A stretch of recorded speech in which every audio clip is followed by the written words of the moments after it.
দলিল খতিয়ান তৈরি করে সরকারি খাস জমিতে যারা অবৈধ স্থাপনা নির্মাণ করছে তাদের বিরুদ্ধে আজকে দুদক সজাগা কক্সবাজার কর্তৃক একটা এনফোর্সমেন্ট অভিযান পরিচালিত হয়েছে।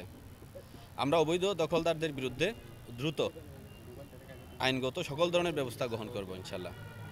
এর পিছনে মদতদাতা সহ যদি কোনো সরকারি কর্মকর্তা কর্মচারী জড়িত থাকে তাদের বিরুদ্ধেও আমরা আইনগত ব্যবস্থা গ্রহণ করব। আমরা আমাদের কাছে দখলের বিষয়টা প্রাথমিকভাবে প্রমাণিত হয়েছে। এরপরে যে বিষয়টা সেটা হচ্ছে যে কিছু দালিলিক রেকর্ডপত্র আমাদের সংগ্রহ করে সেগুলো আমরা বিশ্লেষণ করব। বিশ্লেষণ করার পরে আমাদের যে আইনি প্রসিডিওর সেদিকে আমরা যাব। আপনার কথার দিকে যাই, আমরা কেন আপনাদেরকে আসলে ঢুকতে দিলাম না, আসলে আমরা আপনাদেরকে ঢোকার জন্য বার দিই নাই।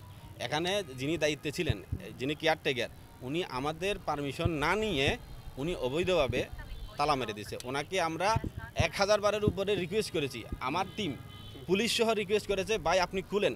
উনি মাঝখানে কী করেছে, চাবিটা বাইরে পাঠাই দিছে। ঠিক আছে, তাহলে আপনারা আমাদেরকে যে ব্লেম দিয়েছেন, আমরা আসছি দেশের সাথে, আমরা আসছি আপনাদের সাথে কাজ করার জন্য, দুদক আসছে। ওনাকে আমরা বারবার রিকোয়েস্ট করার পরে উনি কী করছে, যে চাবিটা লক করে চাবিটা বাইরে পাঠিয়ে দেওয়া হয়েছে।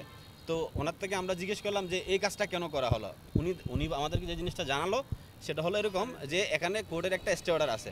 যখন কোর্টের স্টে অর্ডারের কথা বললো তখন আমি এসিলেন মহোদয়ের সাথে কথা বললাম। এসিলেন মহোদয়কে জিজ্ঞেস করলাম যে আসলে ব্যাপারটা কী।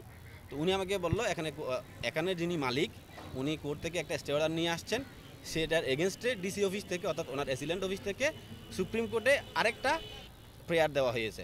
তো পরবর্তীতে আপনাদেরকে ভিতরে ঢুকানোর জন্য আমি কক্সবাজার শহর আপনাদের কক্সবাজার জেলা প্রশাসনের এডিসি জেনারেল মহোদয়ের সাথে কথা বলছি যে স্যার এখন তো মিডিয়া কর্মীরা তো বাইরে আছে, স্যার তালা মেরে দিয়ে কেয়ারটেকার চাবিটা বাইরে দিয়ে দিয়েছে, এখন স্যার আমি কি করতে পারি। বলে যে এটা আপনার এখতিয়ার এবং আপনাদের তো ঢুকতে কোথাও বাধা নাই। আমাদের আসলে প্রথমেই প্ল্যান ছিল যে আমরা আপনাদের নিয়েই ঢুকবো, আপনাদের যে নিয়ে ঢুকতে পারি নাই সেটা আসলে আমাদের এটার জন্য আসলে আমরা দায়ী না। আমাদের যেটা ধারণা এক্স্যাক্টলি আমরা এটার জন্য ব্যবস্থা নিব। আমাদের আইনগত যতটুকু ব্যবস্থা নেওয়া যায়, আমাদের আইন এবং বিধি বলে যতটুকু ব্যবস্থা নেওয়া যায় ততটুকু। গ্রেপ্তার বলতে আমাদের আইনগত কিছু প্রসিডিউর আছে, আইনগত প্রসিডিউরে ওনাকে যতটুকু আমাদের আইনের ভিতরে নিয়ে আসা যায় আমরা অতটুকু করব ইনশাআল্লাহ। অভিযানের সময় গণমাধ্যম কর্মীরা থাকতে পারে কিনা? অবশ্যই 100% থাকতে পারে। আপনারাই সমাজের দর্পণ, আপনারাই থাকবেন, অবশ্যই পারবেন। আপনারা সমাজের দর্পণ, আপনারা সব সময় আমাদের সাথে থাকবেন।